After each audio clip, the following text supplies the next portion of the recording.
The Warsaw Uprising was an underground operation initiated by the Polish resistance with the plan to liberate the city from German occupation.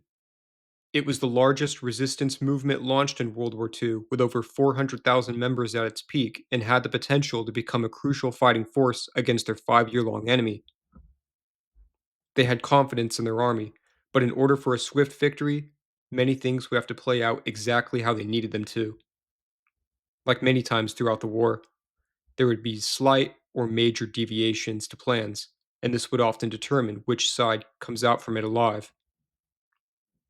What was meant to be a week long attack on the Germans turned into a 63-day fight against two forces, which would result in an all out hailstorm of chaos and almost complete destruction of a once peaceful city.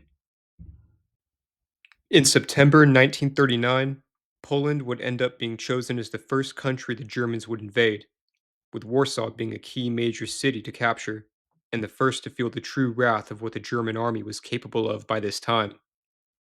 Warsaw is the capital city of Poland and had a Jewish population of around 375,000 at the time of the invasion, about a third of its people.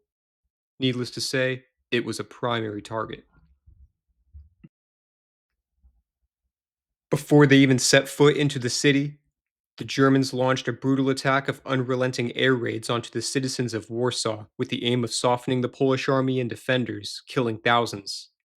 By the 8th of September, the Germans would roll in with panzer tanks and deploy ground troops into the city, but the Polish civilians would put up a courageous fight, using barricades, Molotov cocktails, and fuel to ignite the streets in flames in an attempt to repel the advance of these tanks and other large vehicles.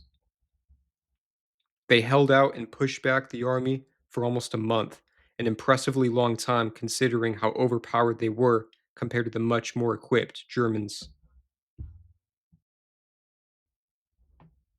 But one last major air raid on the 25th of September, referred to as Black Monday, finally broke the people of Warsaw, dropping over 500 tons of highly explosive bombs into the city. The Germans deliberately targeted areas with heavy civilian populations in an attempt to crush the morale of what remained of the Polish fighting force, and they inevitably succeeded. The exhausted and beaten down citizens had no choice but to surrender, and were now in the hands of an enemy that would show no mercy for the remaining years of the city's occupation. In the preceding months of the occupation, the people of Warsaw would become victims of an attempted racial cleansing with the aim to turn the city into an entire German civilization.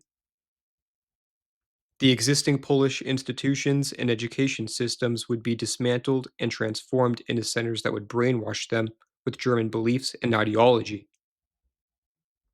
Soon after these rules were implemented, the German army would work to separate the city into two distinct sectors.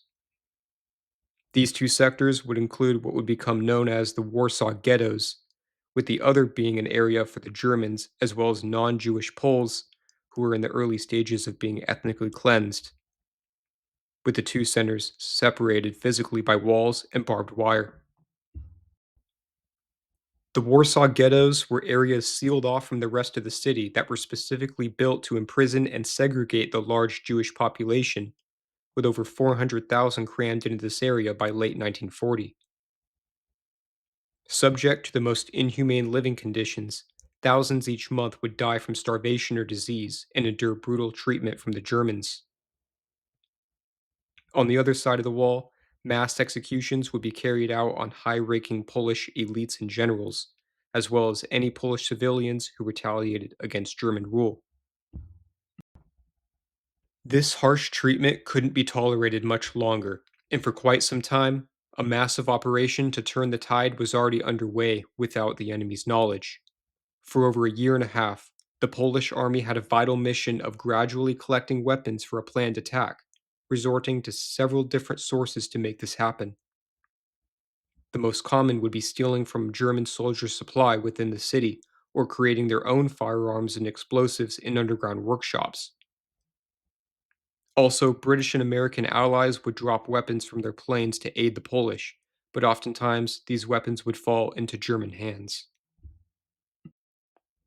In the summer of 1944, The Polish caught word that the Soviet army had made a successful push through the east and were dangerously close to the city. The Germans appeared to be in full retreat, moving west towards their home country. Although they were expecting a few extra months to prepare, the Polish resistance in charge of planning the uprising instinctively decided to take this as their one window of opportunity to launch a full scale attack. They not only believed that the German strongholds in the city would be significantly weakened at this time, but also rushed the attack to hopefully have a swift victory to liberate Warsaw almost completely themselves with very little Soviet intervention, wanting to keep the Polish government they once had intact. They realized that if they just sat back and let Russia take the city, they would have full control over it and would most likely become a communist dictatorship. On the 1st of August 1944, the uprising would officially begin.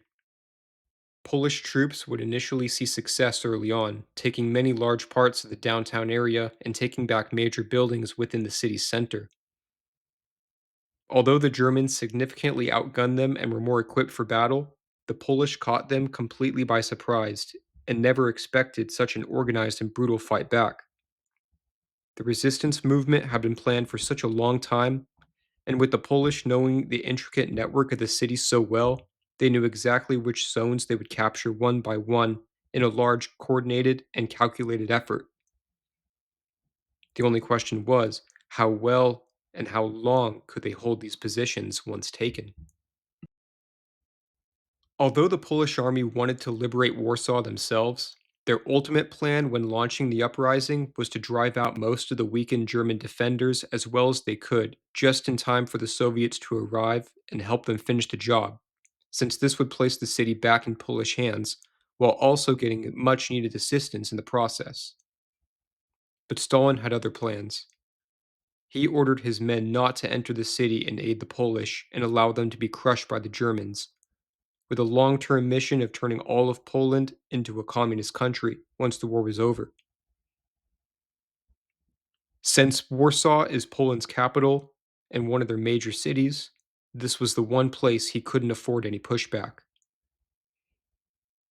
Now that the Germans wouldn't be facing a Russian invasion in Warsaw, as well as a dire need for reinforcements to take out the Polish resistance, they would no longer be fleeing or retreating, but regrouping.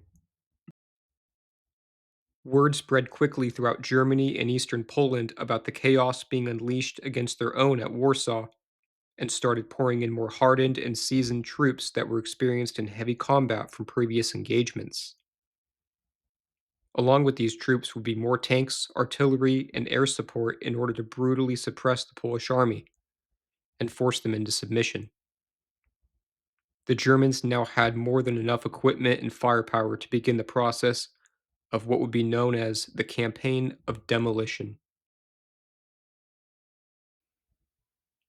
Polish soldiers had effectively hidden themselves in the many buildings scattered in units throughout the city and in various unassuming locations. Instead of needlessly drawing out the battle and potentially losing more men, the Germans decided the best and easiest move would be to focus most of their attention on destroying the buildings completely with the tools they had at their disposal.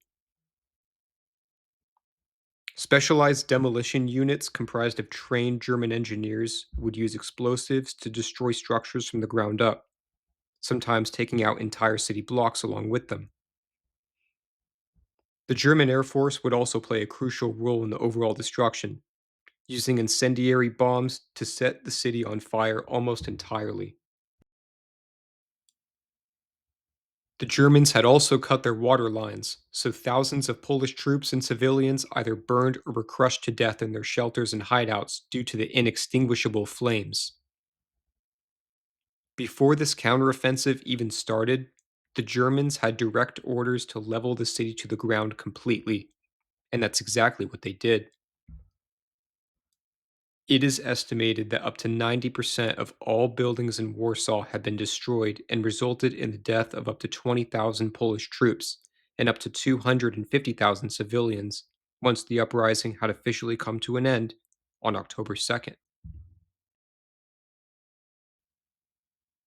After regaining full control, The Germans forced the remaining civilians into nearby concentration camps and remained in the city until the Soviets finally arrived in January 1945. Around this time, they had also liberated the surrounding camps. The Soviets established their own government but allowed Polish citizens to return to their city, now completely unrecognizable, but would work alongside the Red Army to help rebuild it. Although these desperate Polish citizens met a tragic end, the Warsaw Uprising would be viewed by Western Europe as an act of bravery and defiance against a common enemy. It was a symbol that portrayed a message to never lay down your arms and fight back, even when the odds may be heavily stacked against you.